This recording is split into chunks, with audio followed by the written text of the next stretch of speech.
Well, there's another issue I want to talk about that keeps coming back up in politics every decade or so, and that, of course, is assisted dying, although this time it really has gone a lot further in Parliament than ever before. We had the recent debate on hundreds of possible amendments to the proposed new bill that would legalise assisted dying for terminally ill adults in the UK. There's been huge speculation about whether MPs are changing their minds or not on this bill as it progresses through the various stages of scrutiny, and I caught up with a few MPs in Parliament to ask them whether their position had actually changed. Here's Conservatives' Andrew Snowden and Charlie Dewhurst, and then we'll also hear from Labour's Marie Tidball. I voted in favour at the first stage because I am in favour of the principle of assisted dying, and as a new MP I wanted to see how that was going to play out in a private member's bill. I will be voting against in subsequent stages because it has just become so apparent to me that a private member's bill with such limited time for debate without a bill being properly constructed is not the right way to do this. I'm particularly concerned around issues around coercion. Another area where we were assured the High Court judge would be involved in any decision relating to an assisted dying case. That's been now open to an expert panel, and we're assured that psychiatrists will be involved in that, and yet the Royal College of Psychiatrists have come out against this very legislation. So this has shored up your support. You weren't sure before, now you are. No, I really wasn't, and I am reassured thanks to the scrutiny of looking at the 600 amendments that we looked at in Bill Committee and the debate that we've had today as well, that I absolutely think this is the strongest bill of its type in the world, and we'll be voting in favour at the third reading.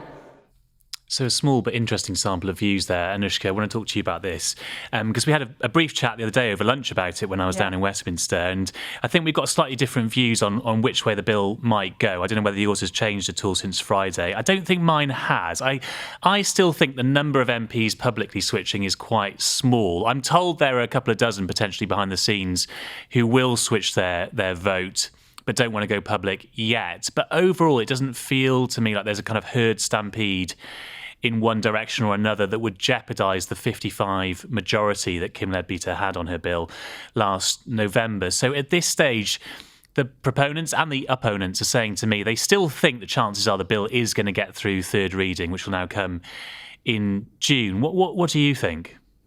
Well, I think you've got your finger on the pulse more than me. So, to be honest, Paul, I totally trust and believe what you're saying on this. But I think the reason I think I was saying what I was saying at lunch was basically just having chats to various people around the House. I got the sense that there had been a bit of a shift in opinion, not necessarily, people who were definitely going to change their minds, but people who felt that overall there had been a bit of a shift, particularly around some of the details. So, for example, the proponent was saying to me, this should never have been a private member's bill. I know you think this isn't realistic, but what they were saying was it should have been a government bill that was given 18 months. They felt that it was being rushed through at this stage. There were worries about some of the specifics around some of the specific amendments and how, whether it was going to hold, enough tightness around it, particularly around the role of the Secretary of the State. And I've also spoken to people who are clearly coming under pressure in their own constituencies who want to vote or have voted previously for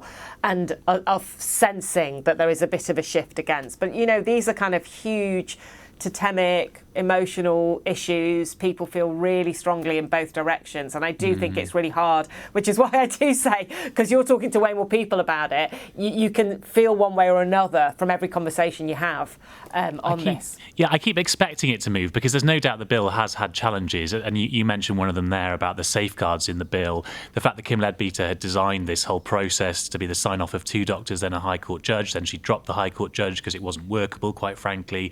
Now she's got a panel of experts instead of a High Court judge, including psychiatrists and social workers. Now those professions are saying they're not sure it's workable either. So there's no doubt that the bill is questionable in some regards, and so you'd imagine MPs would start changing their minds.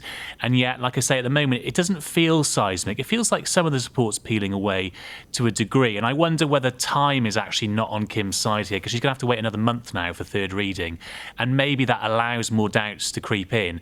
The other interesting thing I heard the other day, which I'd be fascinated to get your view on, is that there might come a point where number 10 tries to steer people away from this. So even though it's a free vote and it's obviously not a government bill, number 10 claims to be impartial. Keir Starmer still states his support, his personal support for the bill when he's asked how he's going to vote. There may come a point where the likes of Morgan McSweeney say, actually, you know what, this is just a headache we could do without. We're already accused of trying to kill off pensioners by cutting their winter fuel allowance. We're already accused of trying to hurt disabled people by cutting their PIP. Do we really want to be perceived to be the government that oversaw a bill that allows people to potentially be coerced into a death, as some claim the assisted dying bill would enable people to do? It's like the kind of the political dynamic there maybe isn't great for Labour, and there has been discussion about whether Keir Starmer sort of regrets going as hard as he did in support of assisted dying about this time last March, when he first came out and said there should be a debate on it in Parliament. What do you think? Well, somebody I was talking to the other day suggested that Keir Starmer might find himself busy on the day of the vote in order to miss it, which gave me the sense that there was a feeling in Downing Street that maybe he didn't want to be too strongly associated with it. I mean, maybe that is in part because of some of the questions around it and also the strength of feeling on both sides of the debate. I think, in a way, if he didn't offer his support to Kim Leadbeater, given that we know that he supports this as a principled change, I think that was quite a tough thing for him to do, because... Well, we come back to the question that we keep asking each other, which is, who is Keir Starmer? What does he believe in? Because we know that he... We know he believes in this. We know he believes in this, Yeah, and I do think, whoever you talk to, whether they're pro or anti the bill, there's a lot of respect and a lot of support for Kim Leadbeater for taking this forward. But I think that's where that sentiment came from someone who was a big supporter the other day, which was like, should it have been all on her shoulders?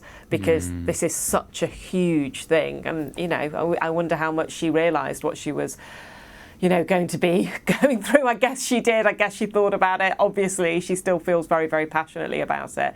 But yeah, it's tough. And it's tough for her when senior figures, I mean, this happened a long time ago, but like the Health Secretary comes out against the bill, and it will be interesting to see how it feels as we get closer to an actual final vote. Yeah, I mean, I spoke to her recently, and I know she has found it tough. It's been a tough ordeal, and people feel very strongly about it, and they're not afraid to tell her, obviously, in her email inbox how strongly they feel about it, and accuse her of one thing or another by having brought forward this bill. I think there's some positivity in her camp around the fact that some of what she would perceive to be straw men that were erected in the way of the bill, like Wes Streeting, in her opinion, again, suggesting that the cost of assisted dying would detract funding away from other parts of the NHS. Some of those straw men have actually been blown down because there was an impact assessment that showed that really the cost, if anything, it would save the NHS money. And again, talking about whether it should be a government bill or a private member's bill, I know her argument is, on the one hand, her critics keep saying there have been 500 amendments, we can't get our heads around all these amendments. And on the other hand, they're saying there's not enough time for scrutiny and amendments. So which one is it? Is there been too much scrutiny or not enough scrutiny? Who knows? But, we'll see what happens now when it comes back in June. It's going to be an interesting few weeks.